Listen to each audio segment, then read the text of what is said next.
Well, two things, speaking particularly to Christian leaders. Anybody who thinks that they have arrived there by virtue of their own capacity is not fit to lead. Anyone who thinks that is not fit to lead, because the whole issue of a calling is so well worded by the Apostle Paul. He says to the people, look, you can boast in whatever you want. I've got more credentials against my name than I'd want to even testify. And he tells you of his tribe, he tells you of his studies and all of that. He says, I count all this thing but refuse. All this thing is garbage, that I may gain the excellency of the knowledge of Jesus Christ. So biblically and scripturally, forget it. Somebody once said to Winston Churchill that he was a self-made man, and Churchill said, you have just relieved God of a very solemn responsibility. So biblically and scripturally, if you think you're a self-made person, just forget that and put that aside.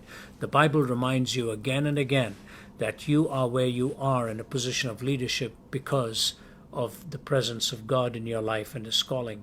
If you go through the New Testament, you'll find the word leader hardly ever comes, but the word servant comes hundreds of times. We are really called to serve. So the second thing I would say to you is, if you are a leader, make sure what you believe. Don't get carried around by the wind of every new doctrine that comes around.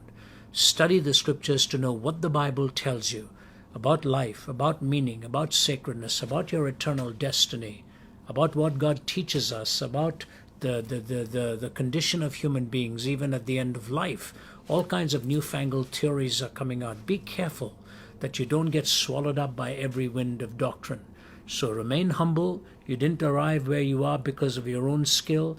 Remember that the Word of God tells you you are called there by His grace and by His mercy.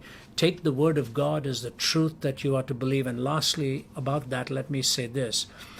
You know, even your voice, even your skeletal makeup, even your muscular build can go like that, just like that.